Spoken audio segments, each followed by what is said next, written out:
one night I was in my dorm room. It wasn't a preacher in there with me or anything. A friend of mine had called me and let me hear a Christian rap song. It was a dude named The Truth. Y'all heard of him before?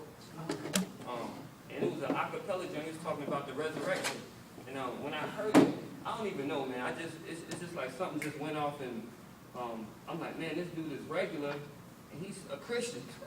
Like, for some reason, those two things never went together in my mind. Like, I always thought, when I thought of Christians, I thought of, like, church folks with their suits on, and, you know how you would picture a typical church person. But when I seen that he was known, he dressed like me, he looked like me, he even talked like me, used some of the same words I used. But he was talking about the Lord. I said, wow. And it's like something just went off in my heart. And on that night, I realized that my whole life, what I've been trying to do is, I've been trying to do it myself. And that's why I couldn't do it. I say, man, I'm going to stop doing this. I'm going to stop smoking. I'm going to stop drinking. And then I just go back to doing the same thing. So like, it's too tough for you to do it yourself. You know what I'm saying? And that night, I pretty much just fell to my knees and I just talked to the Lord. I just kept it real. I said, God, like, I love everything I'm doing. I love these girls out here. I love these parties that we have. I love everything we're doing. I said, but I know that it's wrong. I know that it's sin. And I just asked God, I said, Lord, I need you to change my heart. I told the Lord I believe. And I accepted the Lord. I accepted Jesus as my Lord and Savior, and I just asked him to change my heart. You know what I'm saying? And I said, Lord, I need you to do it. If you don't do it for me, I won't be able to do it, man. And as I'm sitting right here today, the Lord came, he changed my heart. Christ came in, gave your boy a new heart. It was a miracle, like it makes sense. Everything in my life makes sense. Like when I was here and I was playing ball, I was Wayne County Player of the Year, like All-State Honorable Mention. I played with like Chris Paul and PJ Tucker and James John Curry and them boys. Went to prep school and played with Joakim Noah and J.R. Smith and all of them. And I kind of had a little success with basketball. But it ain't make sense till I got saved. Because once I got saved, the Lord showed me that I allowed you to get this success so that, because now I know everybody. I came back from school, I know everybody around here just because I played ball. People show me love, people respect me just because of basketball. But the Lord told me that he gave me that platform in order so that I can come back and tell people about him. So it's time to allow only kids in the room. Watch your mouth, his kids in the room. Turn that off, his kids in the room. That's why these kids growing up so soon. Today, it's all about him. And it wasn't about me. But I couldn't see what my purpose in life was, what I was supposed to be doing until I actually gained a relationship with Christ.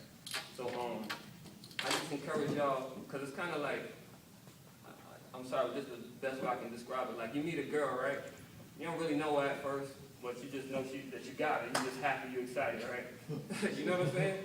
And after a while, y'all talking on the phone all night. You know you're supposed to be asleep, got to go to school in the morning. Y'all talking all night on the phone.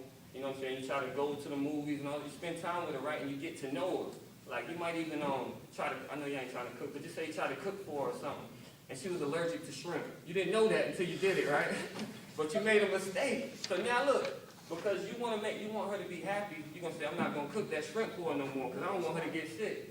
So it's like that with the Lord. Like once you get saved, that's where the relationship starts. Then you got to get to know him. That's where prayer comes in. That's where reading your Bible comes in and stuff like that. And then once you start doing stuff, the closer you get to him, he'll start letting you know the things that he likes and the things that he don't like. You know what I mean? So I just encourage y'all because I'm still trying to grow. I'm still learning. But I've kind of gathered myself around individuals that's trying to do the same thing because I know I can't do it by myself. But I just encourage y'all to just continue to get to know the Lord so that you can find out what it is God wants to use you for, because all of y'all got purpose. All of y'all got something the Lord wants to use y'all for. But you're not going to be able to walk in that unless you know the Lord and you grow in that relationship with him. So, yeah, man, I'm just here a witness of the power of God. I was, and I still am just like everybody else, doing my thing, wanted to hoop, doing that, and then I met Christ, and now I know what my purpose is to glorify him. So I just encourage y'all to seek the Lord, get to know him, get around young people that's, like yourselves. I don't even want to rap. It ain't about rap. I sold my mic and it came right back. In the box to the mail, it was nothing but the Lord. Let it walk by and drop that John in my lap. I'm trying to get paid. It ain't about money. It ain't about fame. It ain't about me. If I didn't invest my last making a CD, then I would have made the album. Hey, are you ready? Are you ready? Are you ready? Then you sure must know my daddy. Do you know him? Do you know him? Do you know him? Look, I pray you get to know him before you go. Before you go. Before you go. Look, I pray you get to know him before you go. Before you go. Before you go. Because when you gone, it is over. God bless y'all.